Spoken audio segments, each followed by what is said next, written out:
Welcome to Catholic Connection with Teresa Tomeo, keeping you connected to your faith and your world.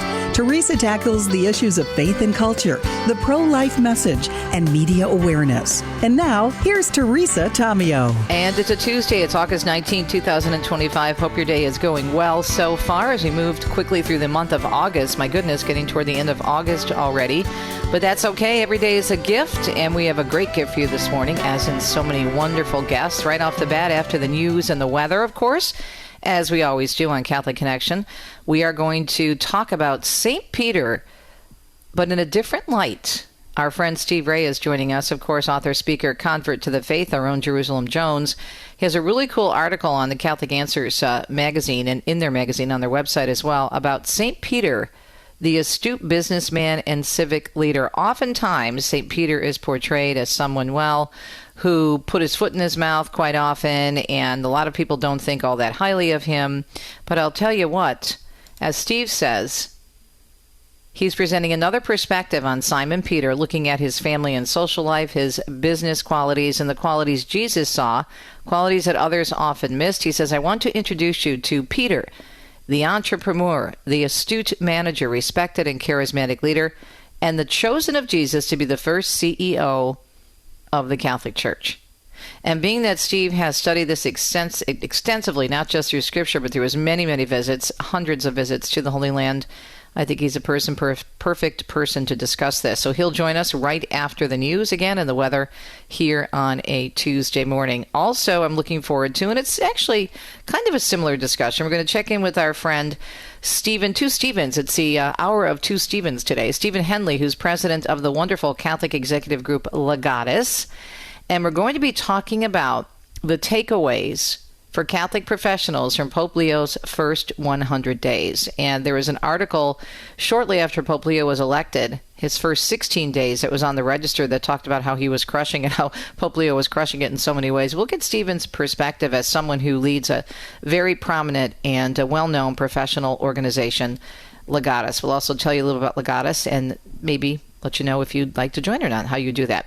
So that is the first hour of the program. Steve Ray and Steve Henley on a Tuesday morning, August 19th, 2024. So what's going on with the weather? Well, we've got that storm surge from Tropical Storm Erin that we're keeping an eye out on. So tropical storm conditions and coastal flooding are possible in the North Carolina Outer Banks beginning late Wednesday. Tropical storm and tropical surge watches are in effect.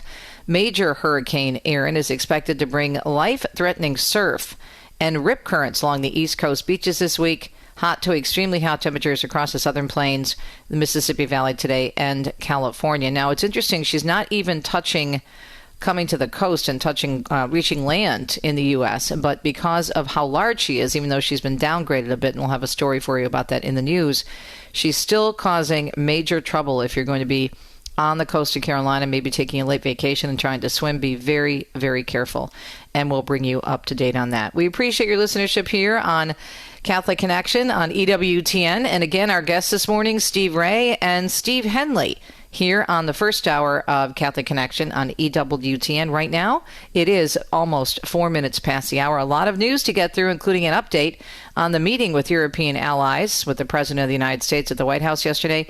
So let's get started with the news on the one, the only EWTN Global Catholic Radio Network. Well, as we mentioned, President Trump and U.S. European allies, as Tammy Trujillo tells us, are expressing optimism, but they're expressing it cautiously when it comes to a deal to end the Ukraine-Russia war. Trump hosted Ukraine's President Vladimir Zelensky, European leaders, and the head of NATO at the White House Monday to try and hammer out a deal. Trump and Zelensky spoke one-on-one first, and both called their meeting productive. Every leader, including Trump, has indicated any deal would have to involve American security for Ukraine to head off any more Russian aggression. The president says he's already spoken to Russia's Vladimir Putin by phone about the developments and is hoping to set up a future three-way meeting between himself, Putin, and Zelensky. I'm Tammy Trujillo. Meanwhile, Russia carrying out drone attacks on central Ukraine overnight, with local officials saying it shows that the president, Vladimir Putin of Russia, does not want peace. The attacks, again, coming after that meeting, as you just heard, between President Trump and Ukrainian President Vladimir Zelensky and European leaders at the White House to talk about how to eventually end the war that began by Russia in 2002 in their invasion. By the way, it was the largest overnight attack by Russia this month, officials say, with Ukrainian officials also reporting 270 drones and nearly a dozen missiles being launched. Meanwhile, Hamas says it will accept the latest ceasefire proposal to end the conflict with Israel and Gaza. But as Blake Sifton reports, whether Israeli Prime Minister Benjamin Netanyahu can get on board, well, that remains to be seen at this point. Hamas said on Monday that they have accepted a new proposal for a ceasefire in Gaza put forth by Qatari and Egyptian mediators. The proposal is said to be very similar to one discussed last month without a breakthrough and involves a 60-day ceasefire that would see the release of roughly half of the Israeli hostages remaining in captivity in exchange for Palestinian prisoners. On Saturday, Prime Minister Netanyahu again insisted that Israel is no longer interested in partial deals and will only agree to end the war if Hamas releases all of the hostages at once and agrees to various conditions. Blake Sifton, Tel Aviv. Meanwhile, Father Gabriel Romanelli, the parish priest of the Holy Family Catholic Church in Gaza, telling Vatican News that the parish neighborhood in Gaza City is not under an evacuation order, even though it was reported by several media outlets yesterday. He's reiterating, meanwhile, his invitation to pray for peace. There has been no order of evacuation in this area of our neighborhood. Father Romanelli is the parish priest again of the parish in Gaza, and he made that declaration to the media today, actually, for an update. Several hundred people have taken refuge at the only Catholic church in Gaza since the outbreak of the war back in 2023. A tank round struck the church on July 17th, killing 3 people and injuring several others, including Romanelli, whose leg was slightly hurt. In the wake of that incident, the Pope prayed for the victims by name, calling for an end to what he called the barbarism of war and expressing his hope for a peaceful resolution to the conflict. An Ohio man admitting to attacking a group of Ohio State students in Columbus simply because they are Jewish. Timur Mamatov pleading guilty to violations of the Hate Crimes Prevention Act in federal court last week. U.S. prosecutors say he was with his friends outside a bar near the OSU campus 2 years ago in November of 23 when he actually punched a student after seeing he was wearing a necklace with a Jewish symbol. At least one other student was hurt in the fight as well. Mamatov will be sentenced by a federal district court at a later time. And the Council of European Bishops Conference and the Conference of European Churches releasing a joint statement ahead of this year's season of creation. Devin Watkins with Vatican News tells us the annual period of prayer for our common home begins on September 1st, the World Day of Prayer for the Care of Creation, and runs until October 4th, of course, the feast of the great St. Francis of Assisi. In their statement, European church leaders recalled the prophet Isaiah's vision of a garden of peace, which points to the theme for this year's event, Peace with Creation. They also invited Christian communities to embrace a sober life and respect the gifts of creation, while rejecting the exploitation of natural resources and all people. The ecumenical leaders said the reference to Isaiah's vision of peace can lead humanity to return to a way of life rooted in trust and devotion to God. Seeking peace with creation is not an abstract ideal, but a daily commitment, they said, adding that it is a call to live in a way that honors the giver of life. Even if our world can hardly be seen as a garden of peace nowadays, said the church leaders, God constantly offers humanity an alternative to catastrophe. The season of creation comes ahead of the UN's COP30 climate conference in Belém, Brazil, which is set for November 10th through 21st later this year.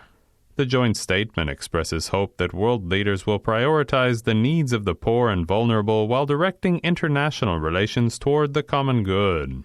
Christians, they said, are invited to prayer, conversion, and advocacy so that our way of living may echo what we believe and confess.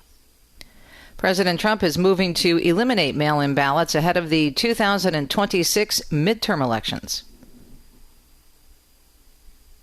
Are you going to do everything possible that we get rid of mail-in ballots? We're going to start with an executive order that's being written right now by the best lawyers in the country. The president sharing a post on Truth Social yesterday outlining his plan to lead a movement to get rid of mail-in ballots, and it targets what he called highly inaccurate, very expensive, and seriously controversial voting machines. Trump has previously claimed there's been widespread voter fraud involving mail-in ballots and pledged to fight for election integrity. While the president's post is calling for an end to the mail-in ballots, an effort to dramatically overhaul the way federal elections are run has faced legal roadblocks in recent months. A federal judge down in San Antonio hearing arguments in a lawsuit over the state's new Ten Commandments law. Jonathan Saez with the group Texas Value says there is a great deal of legal precedent as to why the Bible can be hung, or the verses can be hung, in public school classrooms. The law is being challenged by the ACLU, which argues it violates the separation of church and state. It goes into effect next month, but posters of the Ten Commandments are already being posted in several Texas school districts. And younger generations are apparently picking up the Bible in increasing numbers, and it's a trend that's being seen not only here in the U.S. The UK's Quiet Revival report shows a 16% increase in church attendance among 18 to 24-year-olds, and Russia, meanwhile, saw sales of the Bible grow by 50% last year. A woman from Arizona now recovering after she was beaten unconscious and bloodied during a concert at the Rose Bowl in Pasadena over the weekend. This man says the entire event in California was a mess as far as crowd control goes. It was honestly out of control.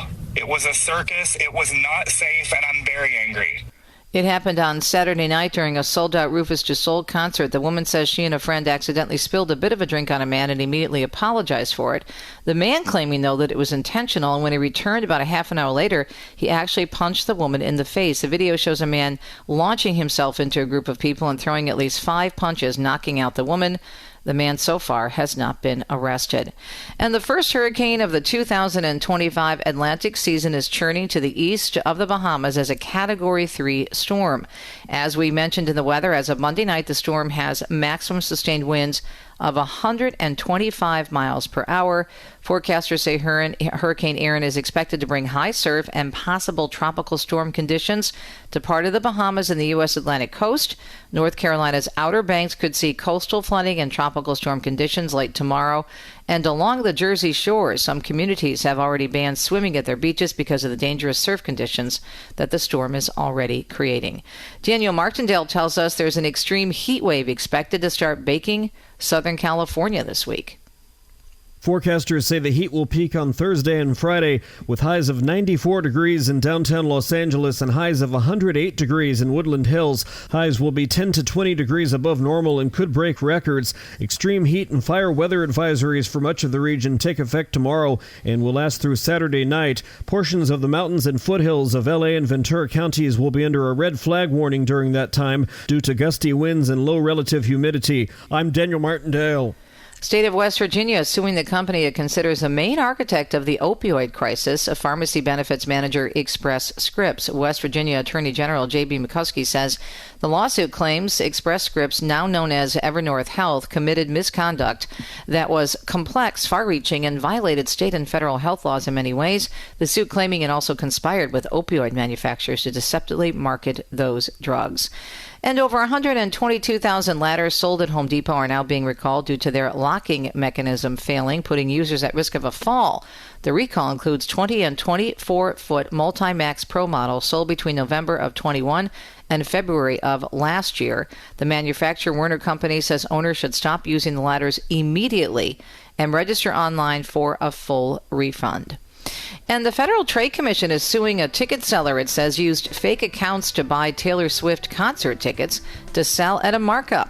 The feds say Key Investment Group used thousands of fake Ticketmaster's accounts to buy the tickets for her wildly successful Eras tour. The company already sued the FTC in July for similar efforts. It is a Tuesday. We're happy you're with us here on EWTN Global Catholic Radio, and something to think about when it comes to St. Peter. Stay tuned.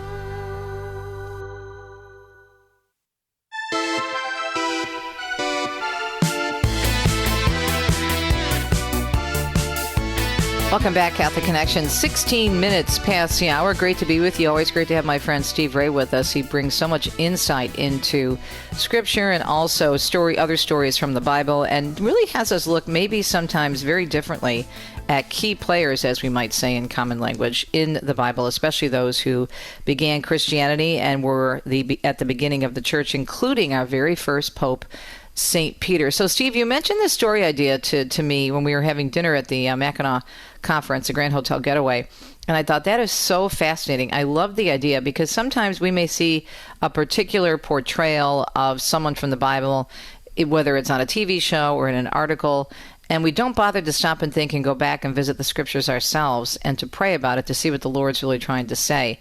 I don't think there's anybody better to talk about this than you, being that you've been to the seashore, you've been to Capernaum, Bethsaida, you've been all over Israel so many times, and you've walked in the footsteps of these saints repeatedly. You've talked to people who could be descendants, who knows, of St. Peter, but certainly have the same craft as fishermen.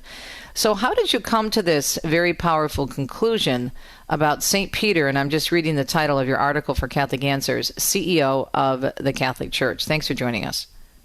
Thank you, Teresa. Yeah, I wrote the article for Catholic Answers magazine, but that article had come from a talk that I gave at the National Summit for Legatus, who are, as you know, businessmen. It's a big organization. Yeah, they're coming up next on the Pope.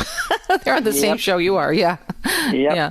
And so they asked me to speak about Peter, the businessman, and I said if Peter was alive today, he would probably be a member of Legatus, which surprised all of them because I think Peter gets a bad rap. We have certain things in Scripture that we come to the conclusion that he's a bumbling idiot, and I really think that's a very poor view of him. That's why I wrote this, to kind of recover his character a little bit.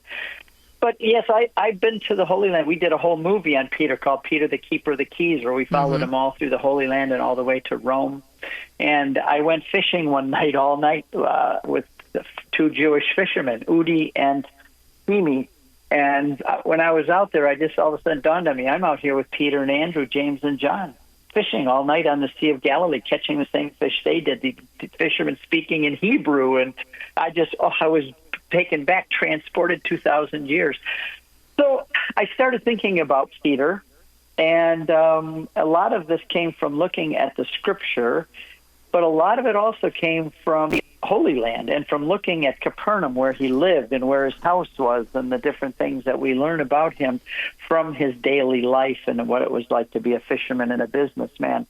So that was all put together, and I came up with this. Now, first of all, I just set the stage because these are the kind of things that we think of. Jesus once rebuked Peter by saying, "Get thee behind me, Satan." Why did he do that? Because Peter was trying to defend him.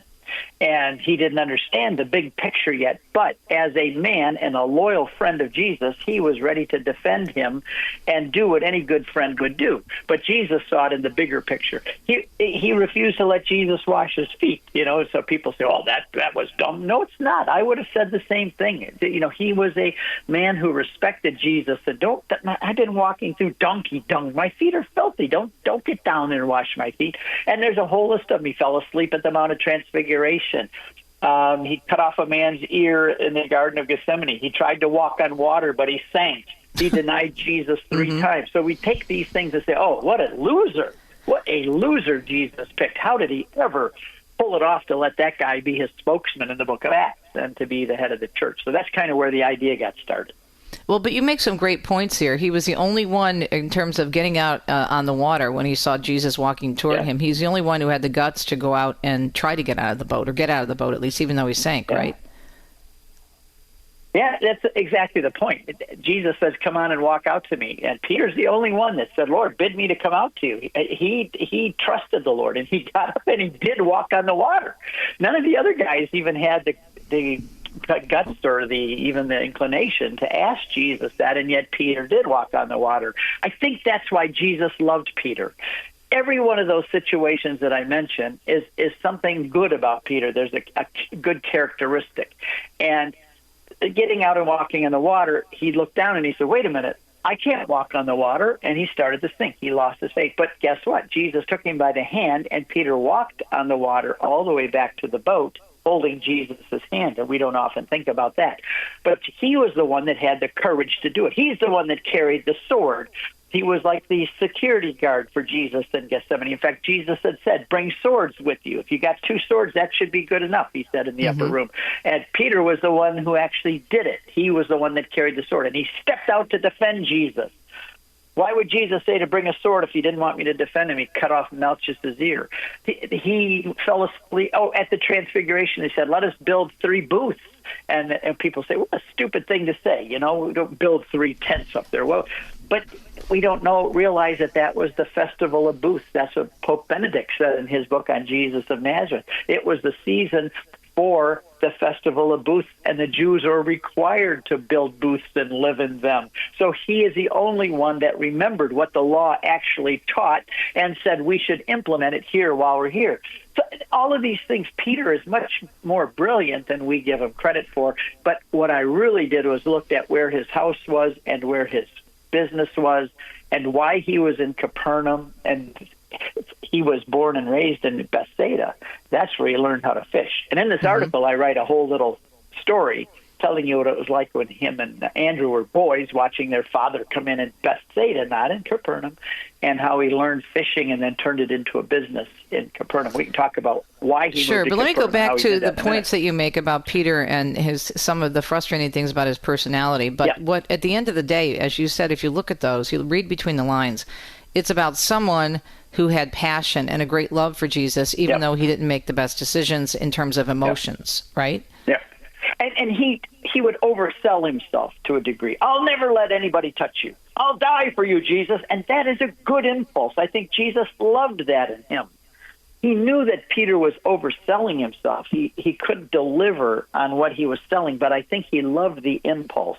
He loved the heart that said, I am just a man, but I'm going to stand up for you. Everybody else is trying to kill you, but I'm going to defend you, Lord, because I love you and I believe in you, and you're the Messiah, the Son of the living God.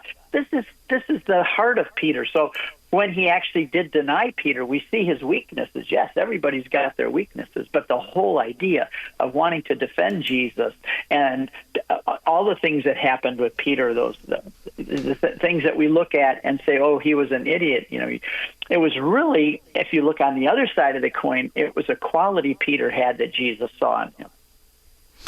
And Jesus, of course, being God, all-knowing and all-powerful and omnipotent, would know his experience in terms of organization, bringing people together, running a business. And in order to be the CEO of the First Church and the One True Church, you'd have to have someone who had some experience in that. So that's what we're going to look at when we come back. We're talking about St. Peter, and my friend Steve Ray for Catholic Answers Magazine wrote a powerful piece.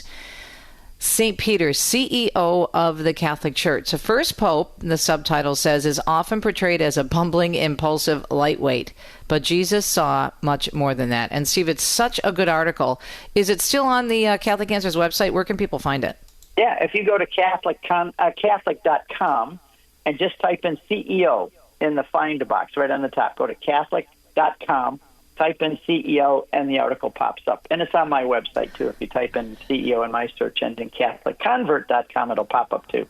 Before we take a quick break, and then we'll come back and pick up where we left off, especially with going back to his house and where he grew up, which I think is really, really important. I think this is a reminder for us not to buy into a lot of the imagery we see out there in the media that portrays saints or particular people a certain way. Would you agree with that? Oh, yeah, I would. I think that...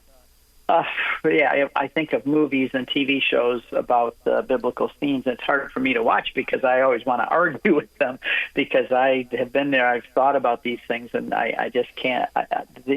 Yes, we should be very careful how we believe in saints. For example, Thomas is another one. He gets the bad rap as doubting Thomas, but he's the only one that said, you were my God. My Lord and my God, Yeah, and he went all the way to India. Yep, more with Steve Ray when we come back on a Tuesday morning, August 19th. St. Peter, the astute businessman and civic leader. We'll explain coming up next.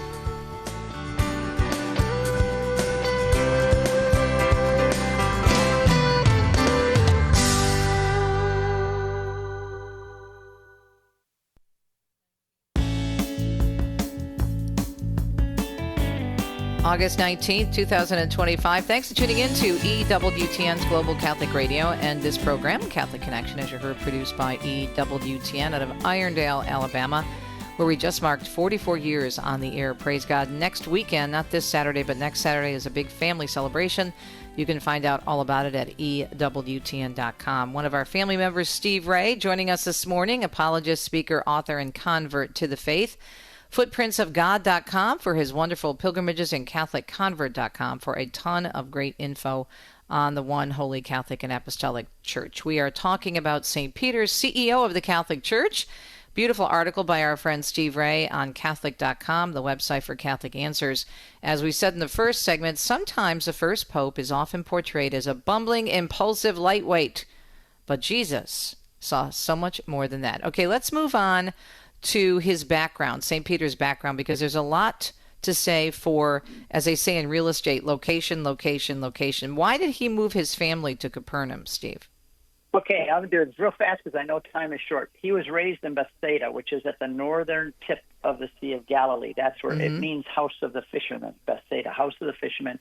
He and Andrew and Philip were born and raised there. So he was raised with fishing with his parents, his dad, and all of his probably uncles. And that his little boys, they'd be out there watching him.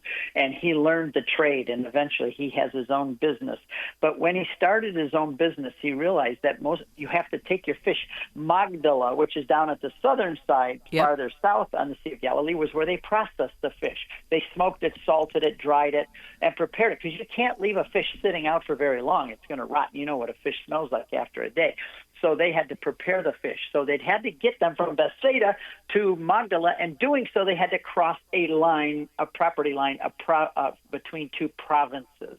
And guess who was at that line? It was Matthew, the tax collector. So Peter took his fish across, paid taxes to Matthew, and then took him down to Magdala, brought him back, and paid taxes again.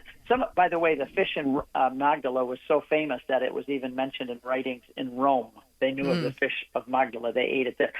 So Peter said, you know what? Let's save the taxes.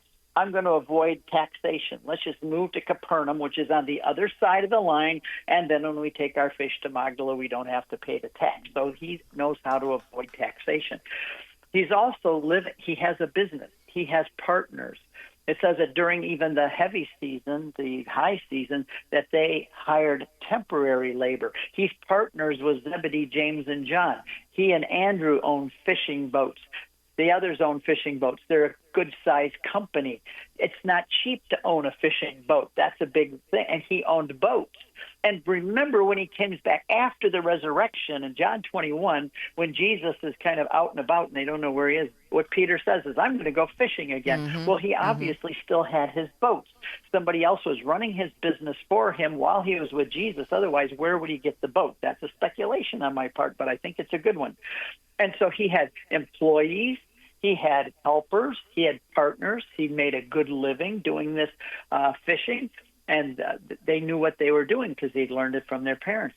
So this business that they had was a substantial business. And Peter is not a bumbling fool if he has that kind of a business, if he can run it with partners. I've had businesses. I know that. I know that you can't be an idiot to run a business. You've got to be decisive, which Peter was. Take risks, which he did. Work with other people in doing something, which he did. So all of these are qualities that Jesus saw in this man, Peter, and he says, by nature, you have the qualities of a CEO, and by grace, I'm going to develop those, and wait till you see what I do. Peter becomes the CEO, I'm just using that kind of facetiously, but it's true, of the longest and largest existing corporation office that has ever existed. There's no office or in industry, so to speak, if you want to think of the Catholic Church that way, there's no, it has lasted as long or as big as the Catholic Church, and Jesus chose this man to get it started. I love the fact that in the article you quote scripture and reference the business background. For example, you say in Luke 5:7, they signaled to their partners in the other boat to come and help them, and they came and filled both the boats, so they began to sink. Mark 1:20, confirming this, as you say, Jesus called them, and they left their father Zebedee in the boat with the hired servants and followed them. So the fishing boats, obviously they had several fishing boats. For the sake of time, though, let's move on to their home, Peter's home in Capernaum. You know, real estate agents are always saying location, location, location. So true for St. Peter and his family, right? This is what triggered the whole thing, Teresa, because the house of Peter is marked today by a church. The Franciscans discovered where, that's a whole story in and of itself, how they knew that was Peter's house, and Jesus lived there for 3 years with Peter. That was his home base. That was his office when he was in the north. And that home is right on the shoreline. The harbor where all the fishing boats came in, where all the business took place, his house is right on the harbor. That is prime real estate. Capernaum goes, when you're there, you can look out, you can see all over in the field where Capernaum was, 1,500 people or so, a lot of dwellings. But Peter's was right on the waterfront. And guess what's on the other side of Peter's house? The synagogue. Peter's house is right between the bay, the harbor with all the businesses, and on the other side of his house is the synagogue. That's like living next door to the governor. He is obviously not only a very good businessman with a very nice piece of property, but his house was big enough. It said the whole city came to his front door. Well, how does the whole city come to your front door unless you've got a pretty good-sized front porch, so to speak, a good expanse of land? In a city that is very compact, the rest of it is all compact. There's hardly any walking space between the houses. Here, he's got enough for all the people to come to his front door. And it's right between the harbor and the synagogue. That is prime location. And I put up a picture I sent you of what his it looks home great. probably looked like. It's so cool. Multi-story. Yeah. Mm-hmm. And other people live there. His mother-in-law, Andrew, lived there. It's a good-sized house. So Peter obviously was a civic leader, not just a good businessman with a prime piece of real estate, but he would have been considered a civic leader in a home like that. And when the tax collectors came and said to Jesus, "Have you paid your tax?" Who did they go to? They didn't go to Philip or Andrew. They went to Peter and said, have you guys paid your taxes yet? Because they knew he was also the business leader of the group. Well, we have to wrap up. We have about 2 minutes left, and I wanted to read a paragraph from your article. We are told that grace builds on nature, you say. Jesus saw in Peter the qualities needed for leadership and decision-making. The Holy Spirit built on the character of a man Jesus named Rock. Jesus appointed him the shepherd of his flock, John 21:15-17, and Jesus chose him as a royal steward of his kingdom and delegated to him the keys of the kingdom. I think this is a great article because it really forces you to think and to ponder, as our Blessed Mother did, Scripture, and to look at it differently, and don't always just assume that what a particular media outlet or TV show or film is saying or have said about Peter over the centuries and over the years is true, or anybody in the Bible, right? Yep, exactly. And if people want to go see Capernaum and have Mass at the house of Peter, and I can show you all this personally, we're going back December 28th. We've already got people registering, and we're going back December 28th, and I can't wait to get back to the Holy Land and show people all of this. But yes, Peter, he looms large in the New Testament. Jesus saw something in him that with the qualities in him that he could build upon and that he could put in charge of his huge endeavor that was going to be worldwide, the biggest institution, the longest lasting office in the world. Yep, and God never wastes his time. He knew exactly what he was doing with Peter in terms of all that experience in the fishing business, and he used it, of course, for Peter as the rock, the first pope. Steve, great discussion. Thank you so much. You can find Steve's information on his pilgrimages, footprintsofgod.com, and also everything on the homepage, the main homepage, catholicconvert.com. We'll be right back on a Tuesday. Stay tuned.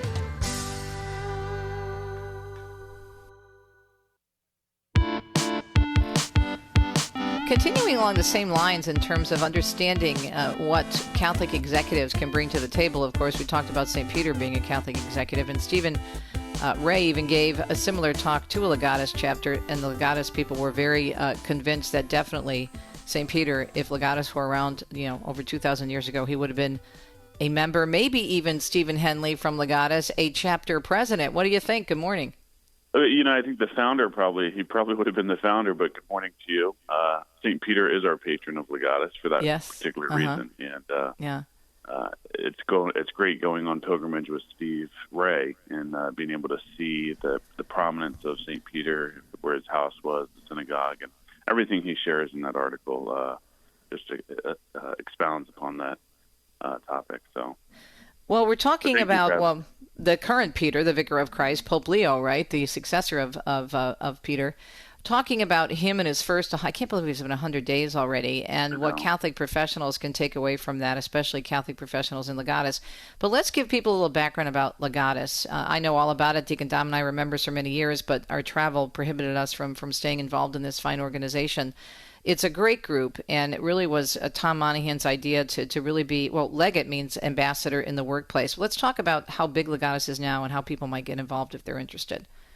Sure. So Legatus was founded about 38 years ago by Tom, as you said, after an inspiring experience he had with Pope St. John Paul II as a result of a special invitation from Cardinal Shaka of Detroit to visit JP2. And it was after that experience that Tom said, you know what, we need an organization like the secular one that he was a part of, Young Presidents Organization, which was for CEOs and presidents, but we need one for Catholics so that we can support each other, know who our fellow Catholic CEOs and executives are, but also so that we can, as we read and see in Proverbs, iron sharpens iron, so that we can call each other to the carpet and truly be, as you said, ambassadors, legatus, ambassadors for Christ in the marketplace on all aspects of our life.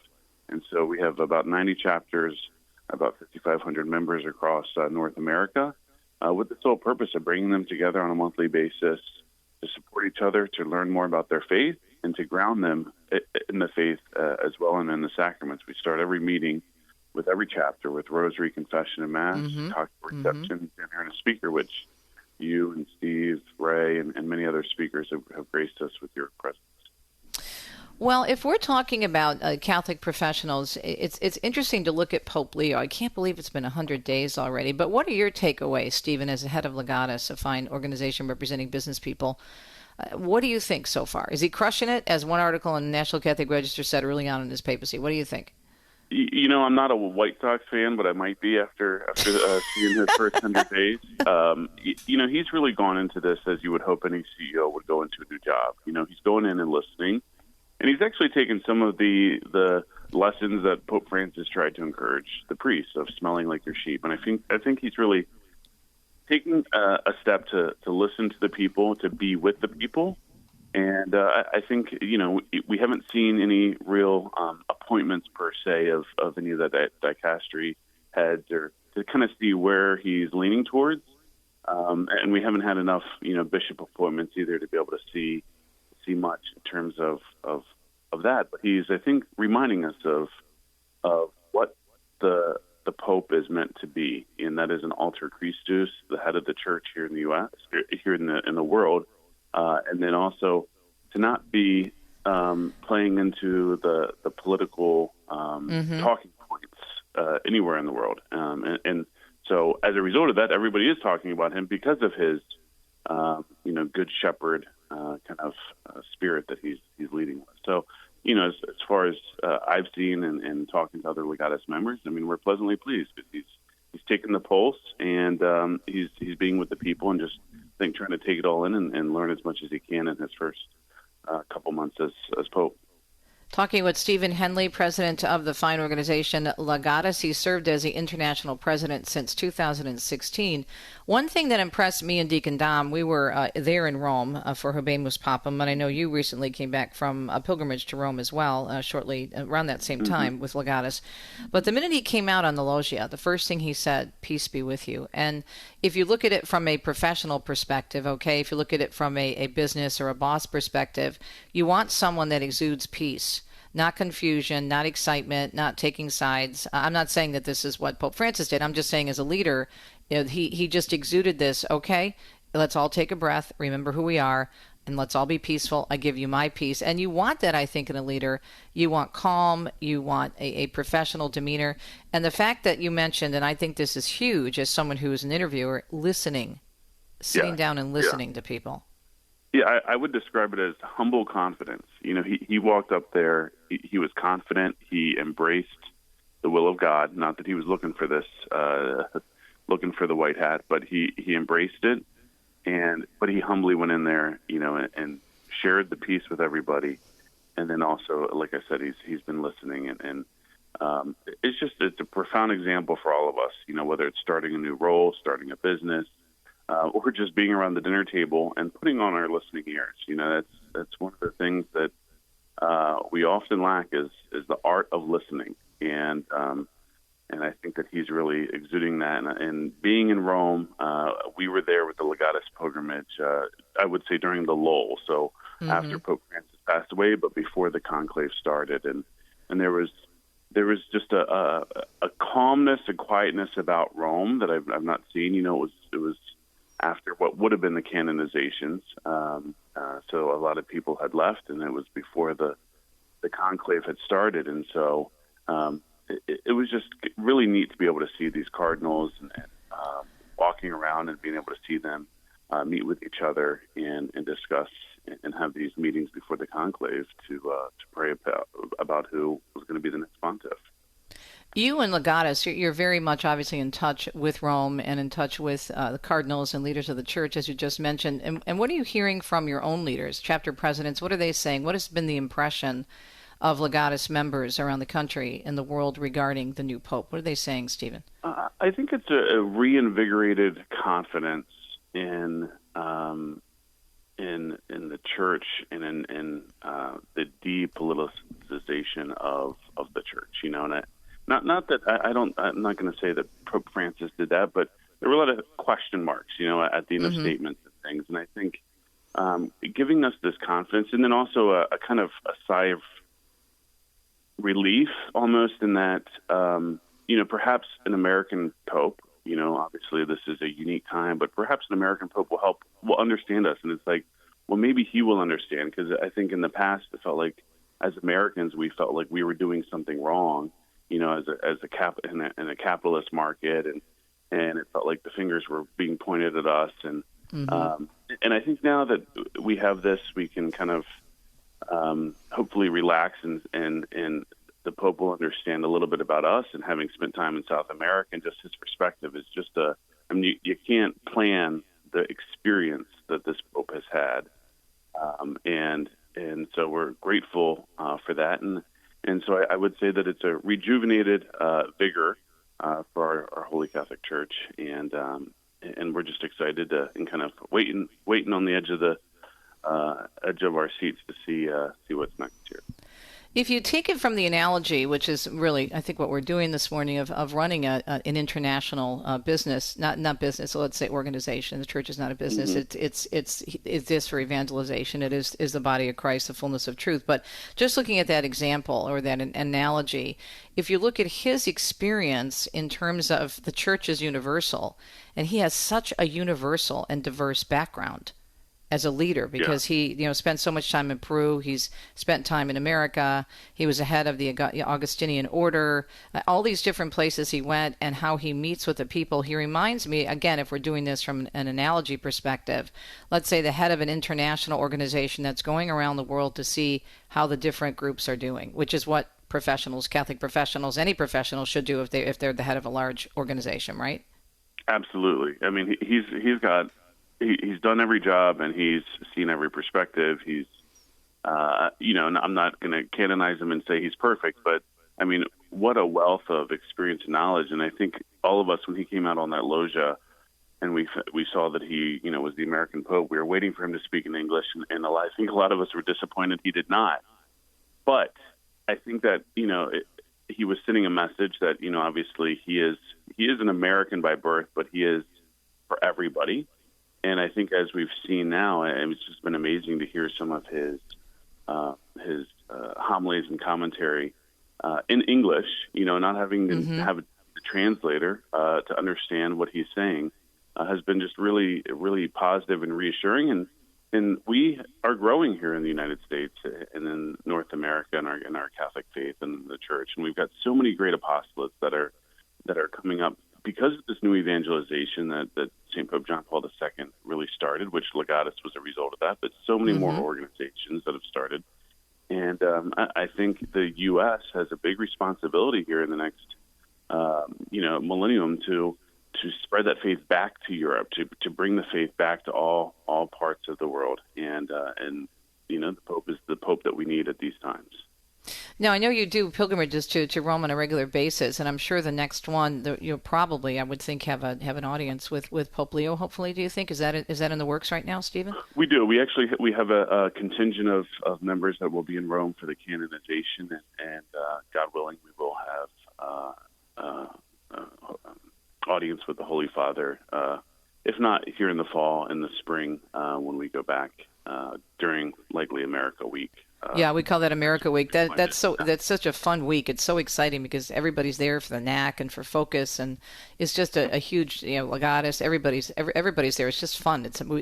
Who gave it the name America Week, by the way? Do you know? I think I actually don't know for sure, but just with so many of, like I said, the apostates that you've mentioned coming over during that week, it's like you see more people from America there than you do here in America. It's like a family reunion, and it's joined by so many priests, bishops, and cardinals that it adds to the esprit de corps of our faith, and it's a real shot in the arm. So, anyways, we're obviously very supportive, love our Holy Father, and are supportive of our church in all aspects. And sometimes people will ask us, where is Legatus on the left or right or whatever, and we are Orthodox and faithful to the teachings of the Magisterium. Amen. There's Amen.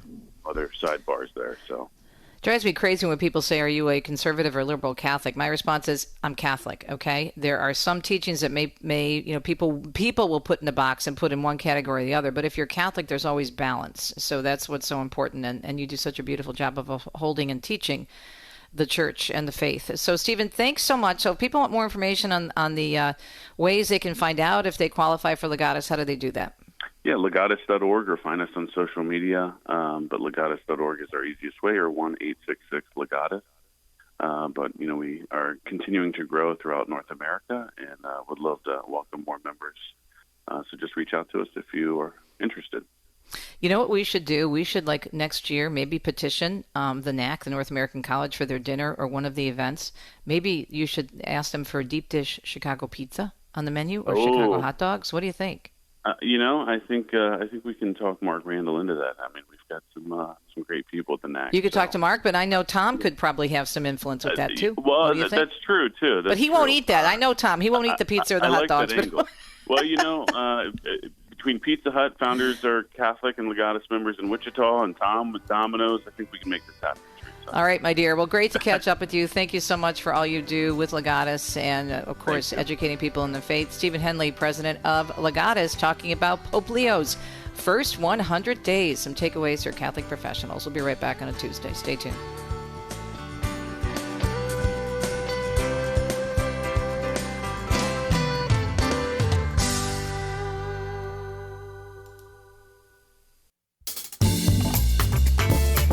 Hope you're having a beautiful Tuesday morning. It's August 19th. You're listening to the EWTN Global Catholic Radio Network. First hour of Catholic Connection under our belts. And now we move to hour number 2, Due.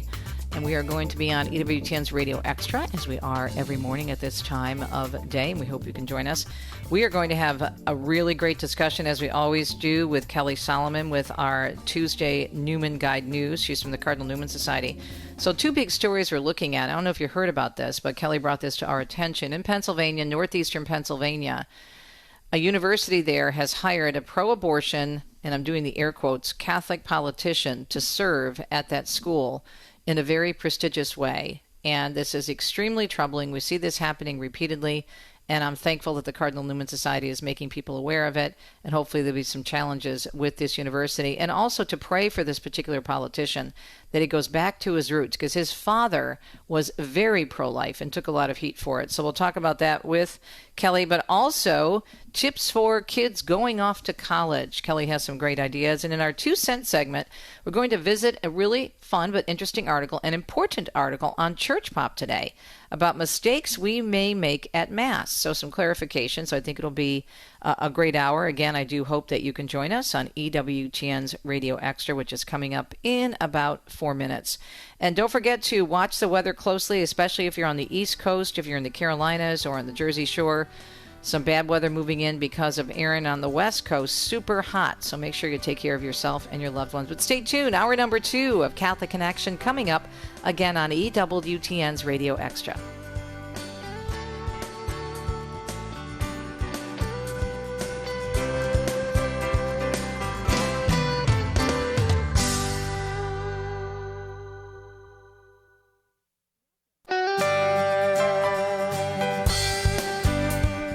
Welcome to Catholic Connection with Teresa Tomeo, keeping you connected to your faith and your world. Teresa tackles the issues of faith and culture, the pro-life message, and media awareness. And now, here's Teresa Tomeo. It's a Tuesday morning. It's the second hour of Catholic Connection here on EWTN Radio Extra. Great to be with you on a Tuesday and every day. In the second hour today, of course, we will have, Kelly Salomon with the Cardinal Newman Society and our Newman Guide News. Okay, so there's two pretty big stories that we're going to be discussing with Kelly. One is, unfortunately, yet another Catholic in name-only university apparently hiring a very pro-abortion, and I use the air quotes right now, you can't see me, I'm in studio, but the air quotes, Catholic politician to serve in a very prominent position at their university. What kind of a message does this send? And what do we do about it? So we'll discuss with Kelly. And then another really great story to talk about. It's great to talk about this other thing because it's important to put it out in the public. It's not great what they did, but we need to address it, so that's important. So just let me clarify. But anyway, the second story we're going to be talking about will be some suggestions and tips for your youngsters that are going off to college. Sometimes it can be very, very intimidating. It can be intimidating for the students, but also intimidating for the parents as well. But Kelly's got you covered with some great advice for students. So that is our show on a Tuesday morning. Let's take a look at the weather because we've got some different things going on across the country. On the East Coast, we have the Outer Banks and other parts of the Carolinas, parts of New Jersey being affected by Erin, even though that storm is not making landfall. It is wreaking havoc in some ways. And then over on parts of the West Coast, especially California, we've got really warm temperatures. And then in other parts of the country, we've got some other issues with humidity and a lot of heat. So let's take a look. This is according to the National Weather Service. So we have tropical storm conditions and coastal flooding possible in the North Carolina area, Outer Banks more specifically. That will begin tomorrow. Tropical storm and storm surge watches are in effect, and Hurricane Erin is expected to bring life-threatening surf and rip currents, and this will happen along the East Coast beaches this week. And then we go over to other parts of the country, including California, where they're going to see extreme heat starting probably tomorrow and into the weekend. And then we also have hot to extremely hot temperatures continuing across the southern plains and the Mississippi Valley, and that's going to happen today. So that's the weather. Keep an eye on things if you're in any of those affected areas. Summer continues, still summer on the calendar. Don't forget that. Get out and enjoy it, but take us with you. Right now at almost 3 minutes past the hour, we need to get to the news as we always do. So let's see what's happening here on EWTN Radio Extra. Well, President Trump and U.S. European allies are expressing cautious optimism about a deal to end the Ukraine-Russia war. Tammy Trujillo tells us more. Trump hosted Ukraine's President Vladimir Zelensky, European leaders, and the head of NATO at the White House Monday to try and hammer out a deal. Trump and Zelensky spoke one-on-one first and both called their meeting productive. Every leader, including Trump, has indicated any deal would have to involve American security for Ukraine to head off any more Russian aggression. The president says he's already spoken to Russia's Vladimir Putin by phone about the developments and is hoping to set up a future three-way meeting between himself, Putin, and Zelensky. I'm Tammy Trujillo. Meanwhile, Russia carrying out drone attacks on central Ukraine overnight, with local officials saying it shows the Russian President Vladimir Putin does not want peace. Those attacks coming a day after that meeting, as we mentioned, between President Trump, Ukrainian President Volodymyr Zelensky, and European leaders at the White House to talk about, again, how to eventually end that war that began back in 2022 with Russia's invasion. It was the largest overnight attack by Russia this month, with Ukrainian officials also saying 270 drones and nearly a dozen missiles were launched. And Hamas says it will accept the latest ceasefire proposal to end the conflict with Gaza. But as Blake Sifton tells us, whether Israeli Prime Minister Benjamin Netanyahu can get on board, well, that remains to be seen. Hamas said on Monday that they have accepted a new proposal for a ceasefire in Gaza put forth by Qatari and Egyptian mediators. The proposal is said to be very similar to one discussed last month without a breakthrough, and involves a 60-day ceasefire that would see the release of roughly half of the Israeli hostages remaining in captivity in exchange for Palestinian prisoners. On Saturday, Prime Minister Netanyahu again insisted that Israel is no longer interested in partial deals and will only agree to end the war if Hamas releases all of the hostages at once and agrees to various conditions. Blake Sifton, Tel Aviv. Meanwhile, Father Gabriel Romanelli, a parish priest of the Holy Family Catholic Church in Gaza, telling Catholic media, including Vatican media, that the parish neighborhood in Gaza City is not under an evacuation order, as earlier reported by some outlets. He said there has been no order of evacuation in this area for our neighborhood, in areas in the old city of Gaza. He also said that, however, things are heating up and that hundreds of people, if you recall, took refuge at the only Catholic church in Gaza since the outbreak of the war back on October 7th of 2023. A tank round struck the church on July 17th, killing 3 people and injuring several others, including Father Romanelli, whose leg was slightly wounded. In the wake of that incident, Pope Leo prayed for the victims by name, calling for an end to the barbarism of war and expressing his hopes for a peaceful resolution to that conflict in the Middle East. An Ohio man is now admitting to attacking a group of Ohio State students in Columbus simply because they are Jewish. Timur Mamatov pleading guilty to violations of the Hate Crimes Prevention Act in federal court just recently, a few days ago. U.S. prosecutors say he was with his friend outside a bar near the OSU campus in November of 23 when he punched a student after seeing that he was wearing a necklace with a Jewish symbol. At least one other student was hurt in the fight as well. Mamatov will be sentenced by a federal district court judge in the future. The Council of European Bishops Conference and the Conference of European Churches have released a joint statement ahead of the 2025 season of creation. Devin Watkins with Vatican News tells us the annual period of prayer for our common home begins on September 1st, the World Day of Prayer for the Care of Creation, and runs all the way until October 4th, so over a month, on the feast, of course, of the beloved St. Francis of Assisi. In their statement, European church leaders recalled the prophet Isaiah's vision of a garden of peace, which points to the theme for this year's event, Peace with Creation. They also invited Christian communities to embrace a sober life and respect the gifts of creation while rejecting the exploitation of natural resources and all people. The ecumenical leaders said the reference to Isaiah's vision of peace can lead humanity to return to a way of life rooted in trust and devotion to God. Seeking peace with creation is not an abstract ideal, but a daily commitment, they said, adding that it is a call to live in a way that honors the giver of life. Even if our world can hardly be seen as a garden of peace nowadays, said the church leaders, God constantly offers humanity an alternative to catastrophe. The season of creation comes ahead of the UN's COP30 climate conference in Belém, Brazil, which is set for November 10th through 21st later this year. The joint statement expresses hope that world leaders will prioritize the needs of the poor and vulnerable while directing international relations toward the common good. Christians, they said, are invited to prayer, conversion, and advocacy so that our way of living may echo what we believe and confess. President Trump moving to eliminate mail-in ballots ahead of the 2026 midterm elections. We're going to do everything possible that we get rid of mail-in ballots. We're going to start with an executive order that's being written right now by the best lawyers in the country.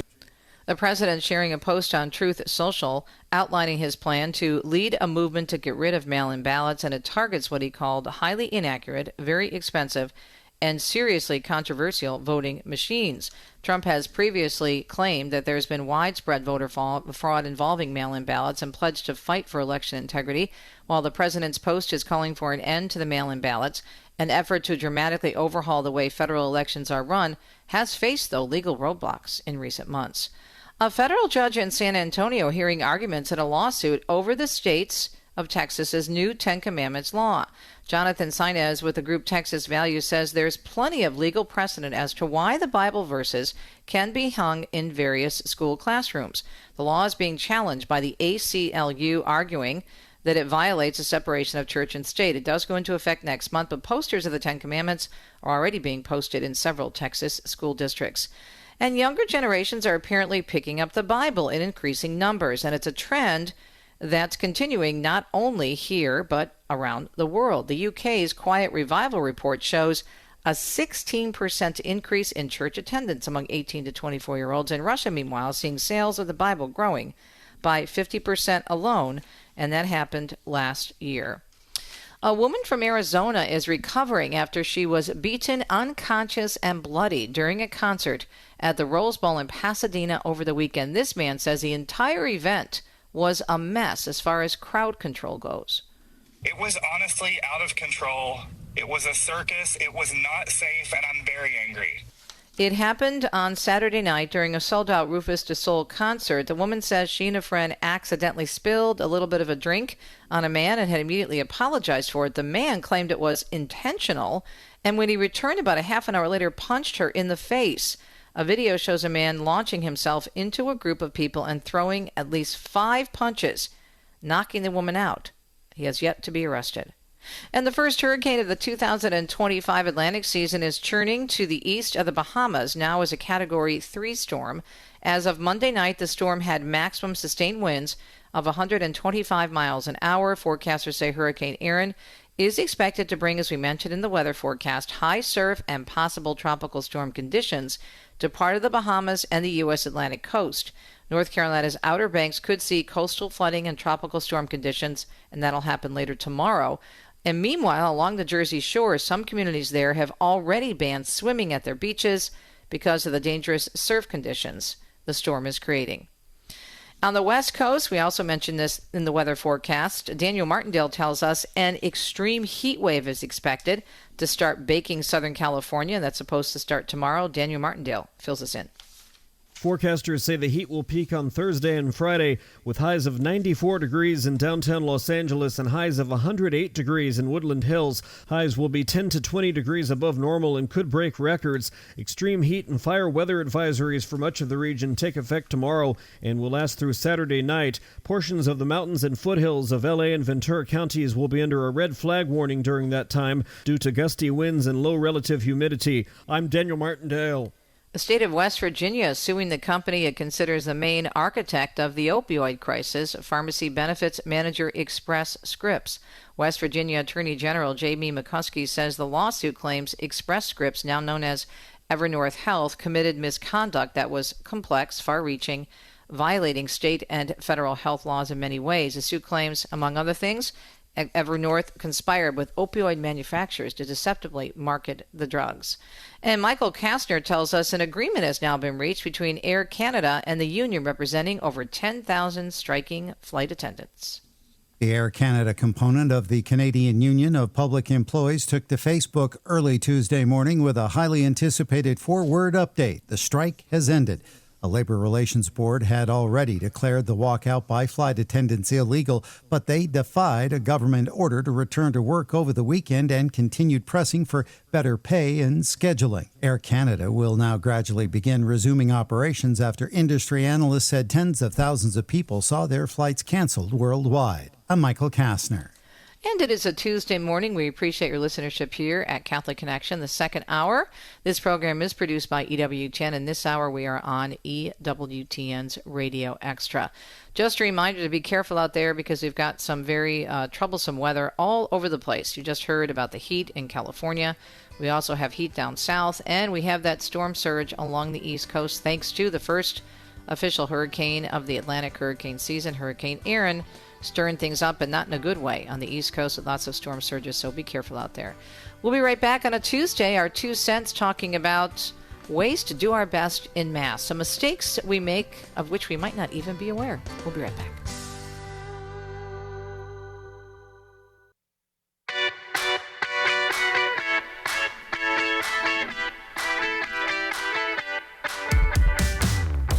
Welcome back, Catholic Connection, on a Tuesday. It's August 19th. Great to be with you every day here on Catholic Connection, the second hour of our program here at EWTN Radio Extra. We have so many really cool outlets that can help us all grow in our faith, including Church Pop. And you can check it out at churchpop.com. So I'm on their email list, which is really easy to do.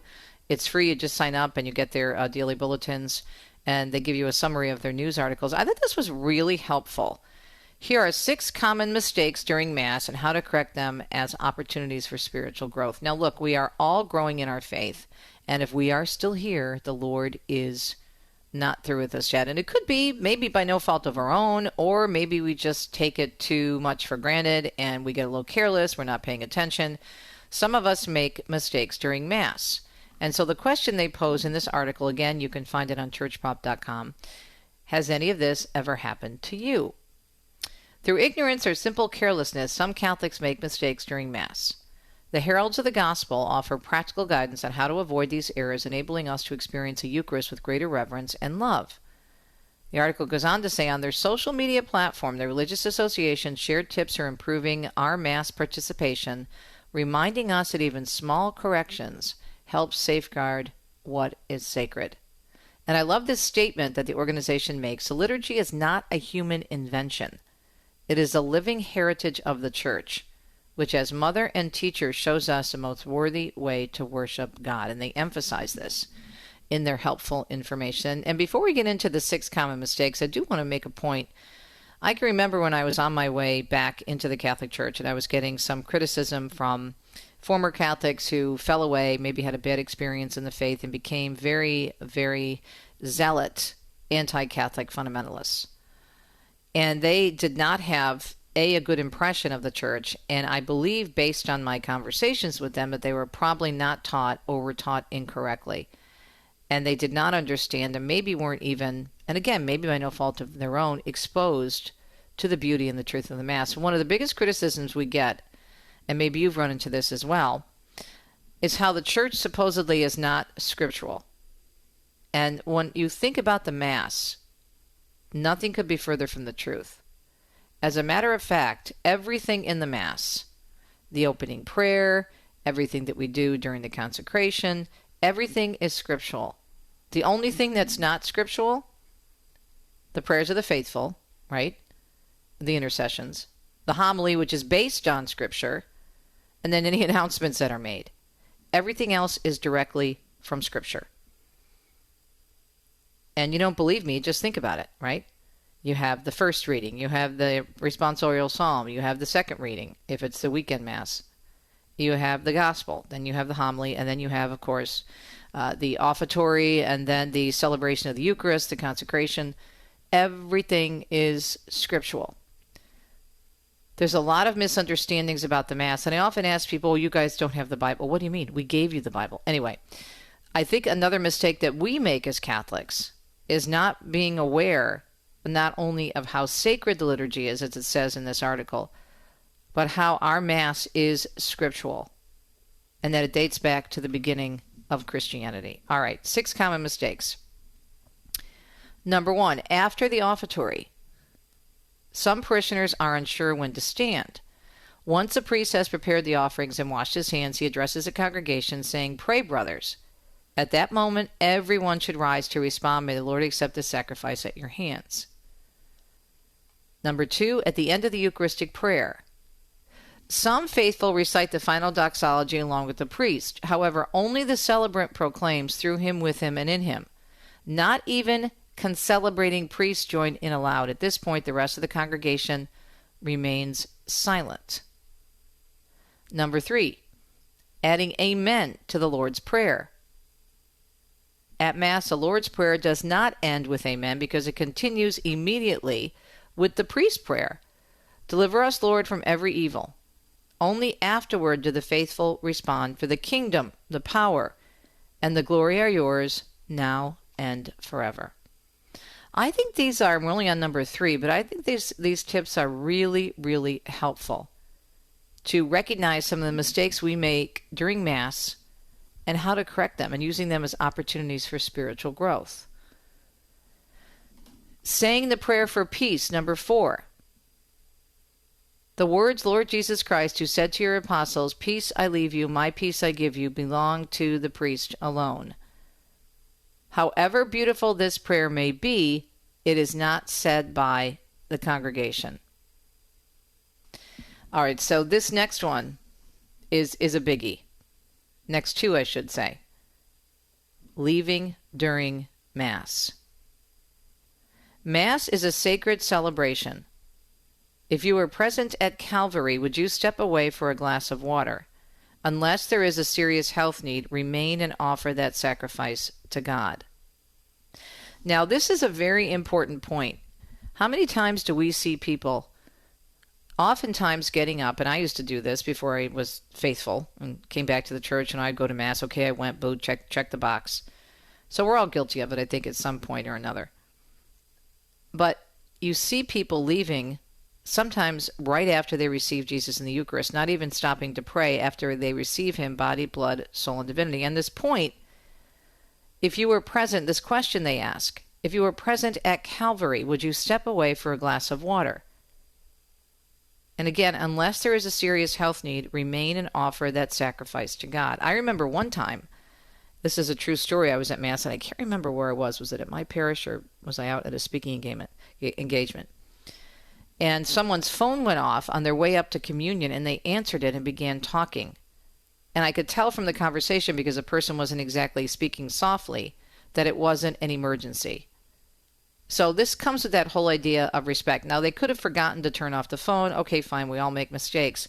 But answering it as you're walking up to receive Jesus, again, if it's an emergency, that's a different situation. But this comes along the same lines of leaving during Mass and then arriving late to Mass. That's number 6.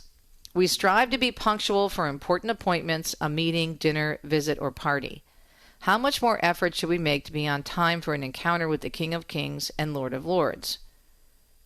The heralds stress that these points are not merely external rules. Rather, they serve as a thermometer to gauge the value we give to the sacred office and the sacred sacrifice of Calvary. And I love the way they end this article. Luke 16:10. The person who is trustworthy in very small matters is also trustworthy in great ones. And the person who is dishonest in very small matters is also dishonest in great ones. Now, there could be a good reason why people are late. It's especially difficult, I'm sure, for families if they have several children to get everybody up and dressed, and it's a real effort. I understand that. But I think this is something, in all honesty, when we look in the mirror and look in our hearts, that we all have to think about. We've all done this, I'm sure. I know I have, in terms of arriving late or leaving early. I went to confession over it more than once. Realizing what we have, or not realizing it actually, what we have in the gift of the Eucharist celebration, the Mass. It's a highest form of prayer. And so the more we can understand it, the more we can appreciate even the small things that we're supposed to be doing in Mass can add to our spiritual growth.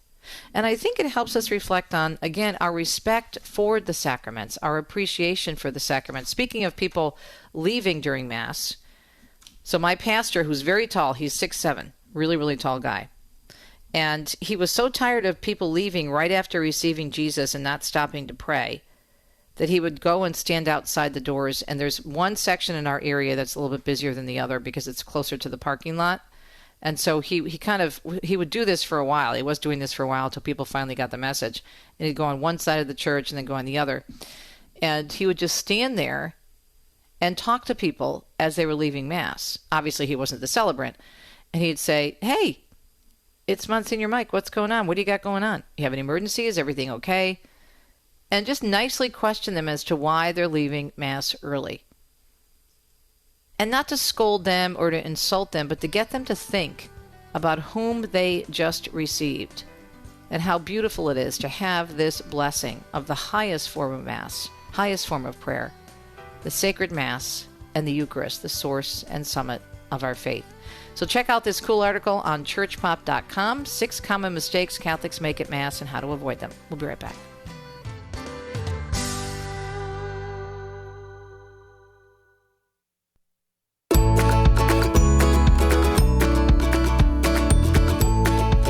We so appreciate the great work of the Cardinal Newman Society, which is why we have them on every week with Newman Guide News and our friend Kelly Salomon.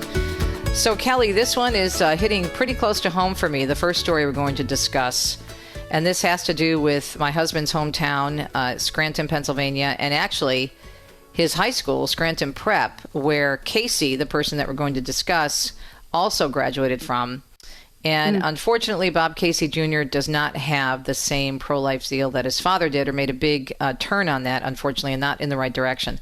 So tell us what you're covering in relationship to Scranton, or the University of Scranton in northeastern Pennsylvania. Yes, this is an unfortunate story.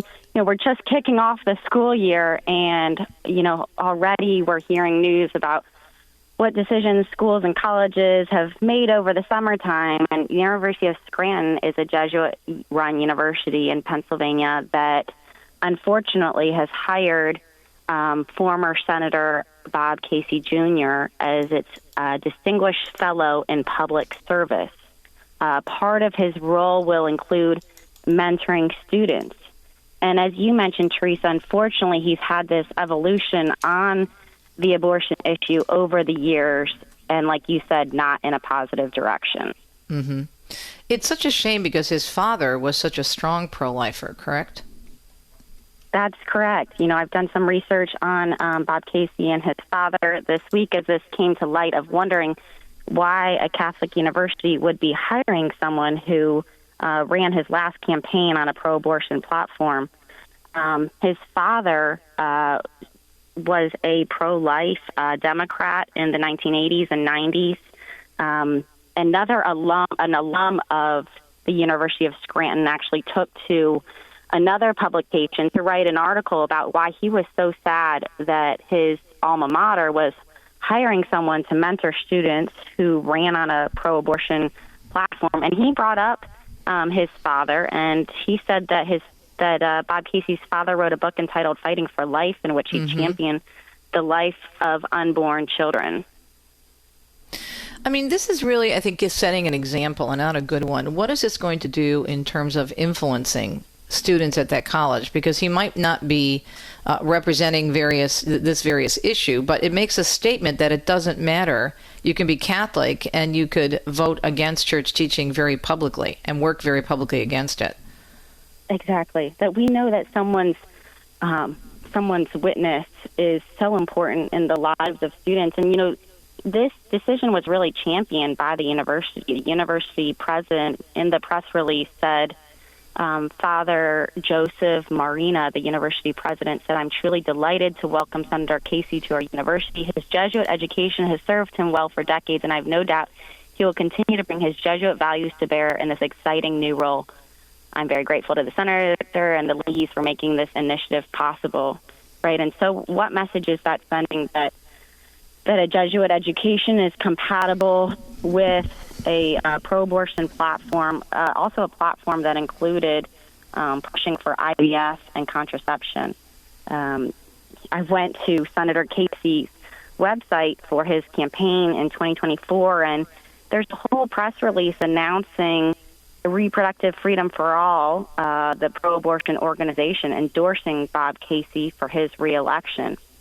And the Reproductive Freedom for All president praises Senator Casey in meeting the moment and recognizing that action is needed to protect abortion rights and access nationwide.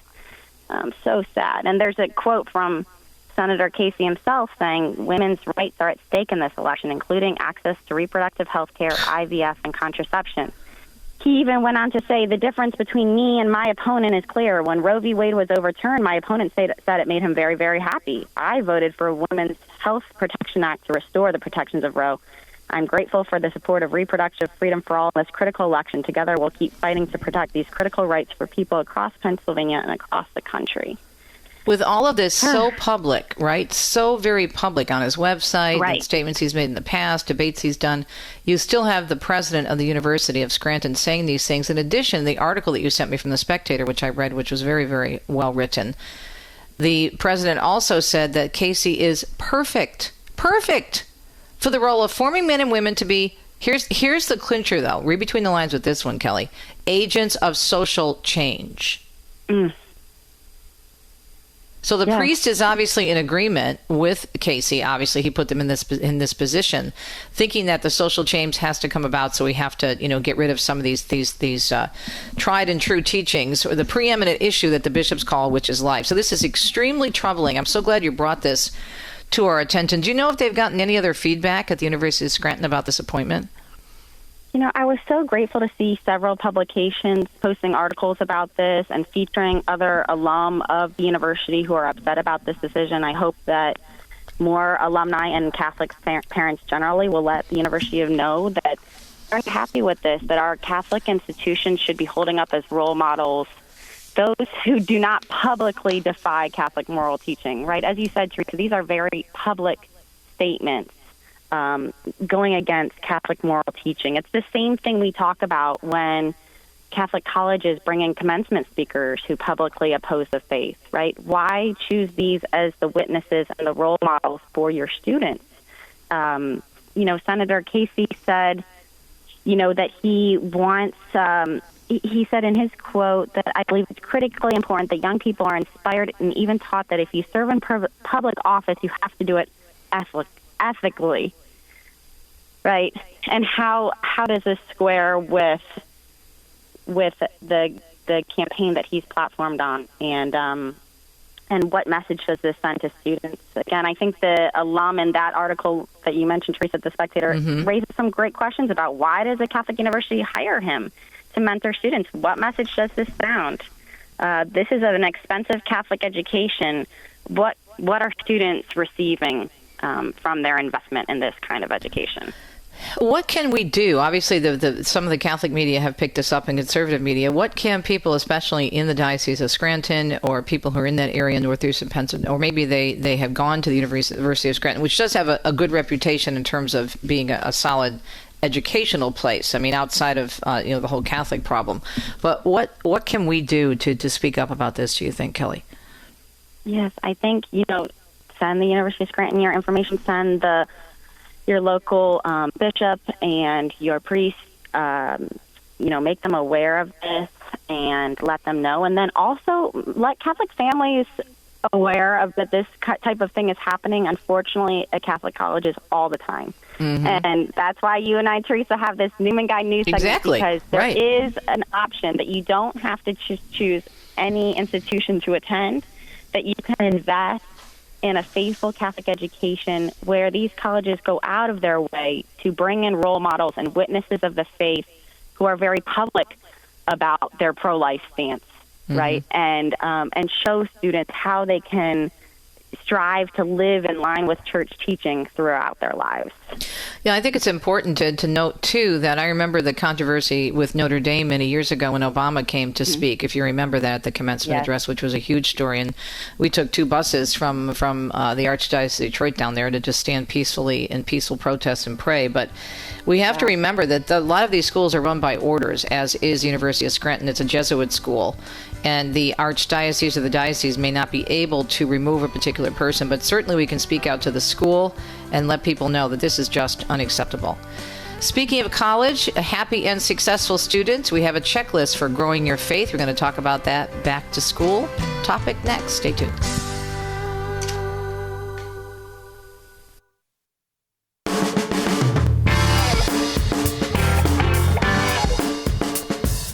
That time of year, many students going off to college right now as we speak, as a matter of fact. Some students start in August. My college, Central Michigan University, used to always start the 3rd weekend of August, so it would be the weekend this weekend that I would be going up there. But that was a long time ago. However, appreciate this beautiful article that was done by a guest contributor, and it is the happy and successful students. It's a few years old, but it's evergreen. The happy and successful student, sober and chaste. And there's a wonderful checklist in terms of what you can do to help your kids and fellow students, if you're a student going, really have a successful start of your college career. And really good stuff, I think, Kelly, to keep with you, right, for your entire career in college. Absolutely. All of us can think of a student or a family who might have a student going off to college. These are some great articles on the Cardinal Newman Society website to share with those families and help those students start off on a strong foot, especially their freshman year, to get involved with the right crowds and with other friends who are going to lift them up and help them become the best version of themselves. And, some things to think about right off the bat of making a plan for making it to weekly mass, and how often are you going to go to confession, and what service opportunities can you sign up for, right? So that you can get started on a good path in college and create those lifelong friends who can really help you with your future and becoming the kind of person God wants you to be. Yeah, so let's go through the article. There's some 3 pretty big things here which really have an impact, and you hear it and you're thinking, wow. And if you think about the connection and connect the dots between this, it's the big 3. It's these are not the only things that the article says that for being a good Christian, obviously, but also it's very helpful in college. But these are really, really important. And unfortunately, how many horror stories do we hear that just the opposite is taking place on college campuses and elsewhere? So chastity is first up. Let's talk about that. Yes, exactly. We know that this is a challenge for all of us our whole lives, but especially as students are going off to college for the first time. are living in student residences, hopefully are attending a good Catholic college where you have single-sex residences and reasonable dorm policies that promote chastity. You know, we see at many secular institutions where dorms are not single-sex and students of the opposite sex can be in each other's dorm rooms at any time of the day or night at many places. So this is something to look into as well before you even choose a college. But this article, we had a guest contributor of Focus, which does great work on many college campuses, and they wrote this article for us on how to build up chastity, sobriety, and excellence as you go off to college. And so, there's great tips they give in here. Make boundaries for yourself. Commit to being faithful to these boundaries, right? Go out of your way to make good friends. I can't emphasize that enough, that I receive so many calls from parents who call me up after the first couple weeks of their students' college year, and they say they just fell in with the wrong crowd. They fell in with the group that's always drinking. They fell in with the group that's obsessed with video games, right? Look for friends who are not obsessed with activities that are just a waste of time or, at worst, derail your well-being, right? Concentrate on your studies. Make sure you actually go to class and get sleep at night so that you can make it to your classes. You know, you're preparing for your profession, so it's important to make the most of those classes, taking care of your physical well-being, and seek out the wisdom and the great value that you could be receiving through your education.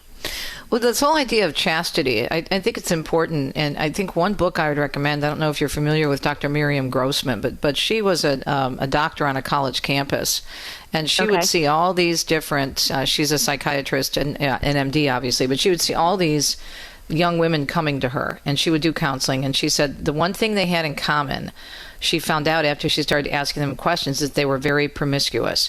She said they were very good about taking care of their health, they were very good about studying, but they were miserable, and they had all these emotional problems. And then she started asking questions, and they started talking about their sex life, and that they were basically thinking that this is what they had to do, this is what was required of them. And she could not believe how much it impacted them. So she did so much research, Kelly, and this again proves the beauty of the Catholic Church and what the Church teaches about sexuality. And in her research, she found that every time, and I think Theology of the Body teaches this as well, every time a woman has relations with a man, she's attached to that person. And so you're walking around with all this baggage in terms of emotions and the psychological aspect. So her book, You're Teaching My Children What, is a really, really good book, I think, to grab. It's from Simon & Schuster. It came out several years ago. It's one of her first books. But she talks about this, and she's not even Catholic. She's not even Christian. And she's talking about how important it is for these kids not to jump around. It's not good for us. Wow. Yeah, that sounds like a great resource, Teresa. I think sometimes those resources make such a difference, even from, a secular perspective. Like, I remember reading an article about cohabitation before marriage and how it affects the divorce rate, right? And so sometimes these studies that just show the statistics can be eye-opening for young people, and hopefully they also can get involved in whatever Theology of the Body programming is available on campus, and making use of their theology classes, of seeking out campus ministry, and a good spiritual advisor, of remaining close to the sacraments, because, God is love. We're made in God's image and likeness, and we're created to love in a really authentic way. And that's what's going to bring us happiness, right? And these passing desires will not bring us that deep happiness that young women and young men are longing for on these campuses. Amen. Having our weekly conversation with Kelly Salomon, VP of Newman Guide Programs from the Cardinal Newman Society. It's Newman Guide News on a Tuesday. The next topic is really huge as well, the issue of sobriety, because the issue of binge drinking is such a problem on campus, and we're seeing more and more articles, including a study that came out just this week, actually just yesterday, about alcohol and how bad it is health-wise for you. I mean, once in a while, if you're of legal age and you have a glass of wine with friends or something, or a cocktail, but to the extent that some of these young people are engaging in very unhealthy activity that could lead to other things, This is a real issue of which people have to be aware.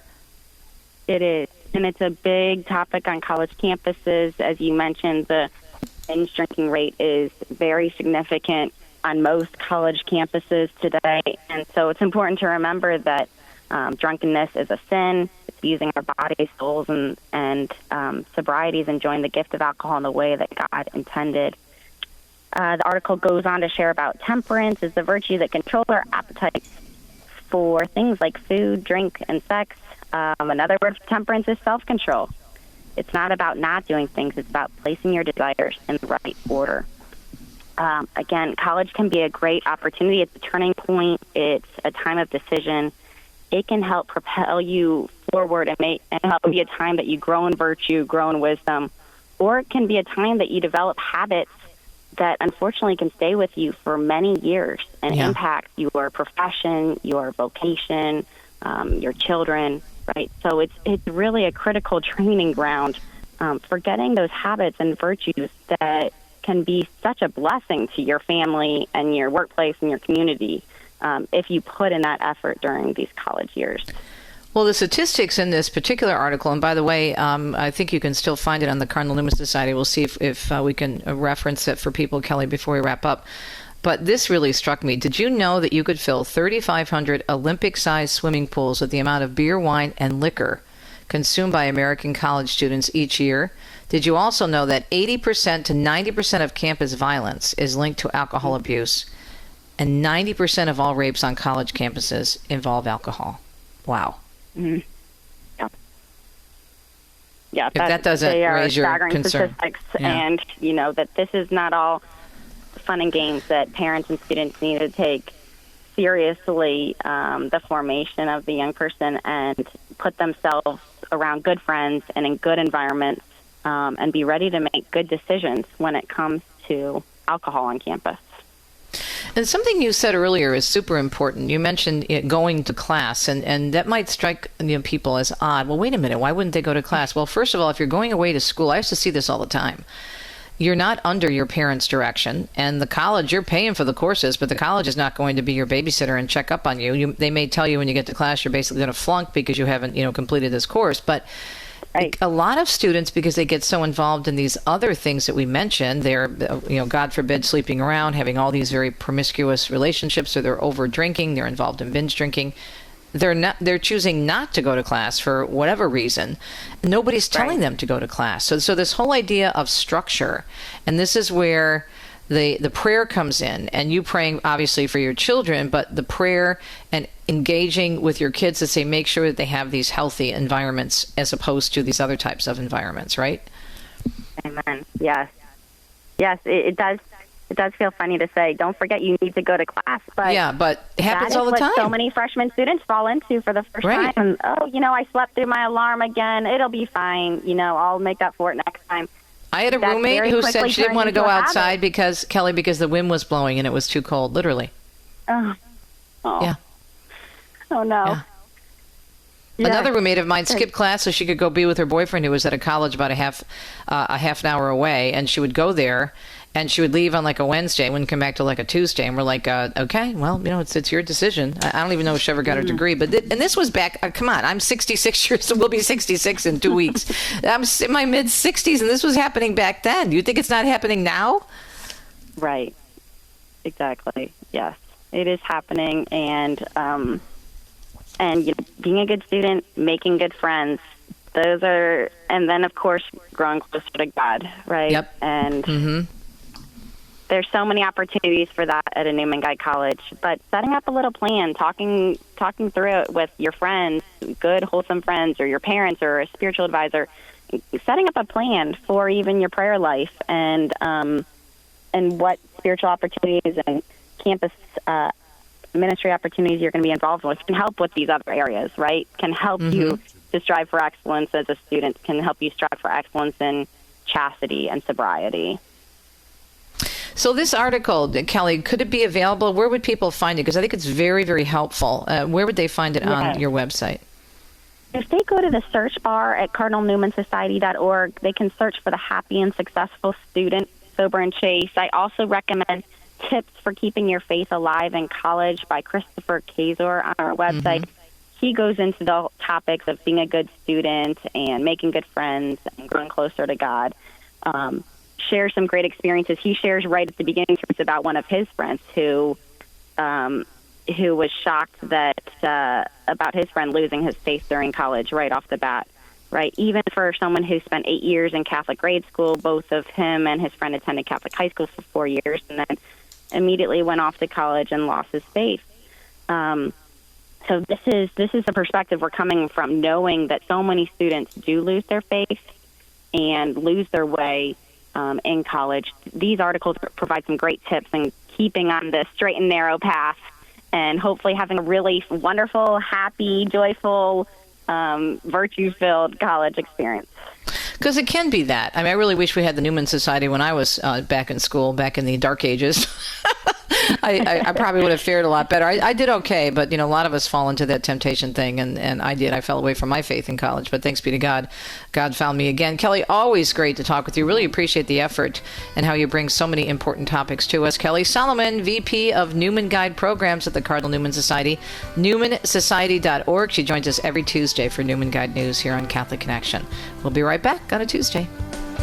Thanks, Chris.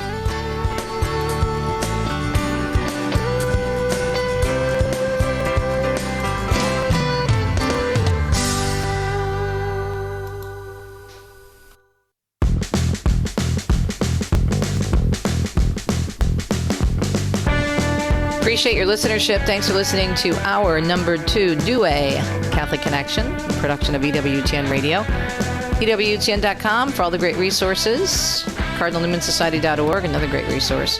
Coming up tomorrow, it's a Wednesday, and that means Joni's with us, Jones Rome, and things are really building in Italia, in Roma, for the upcoming, and you heard Stephen Henley talking about in the first hour from Legatus of Catholic Connection, talking about the wonderful canonizations of Pier Giorgio Frassati and Carlo Acutis. A reminder to please check out my Saints in Italy series, because I have a whole segment on Carlo and St. Mary Major, so it's free.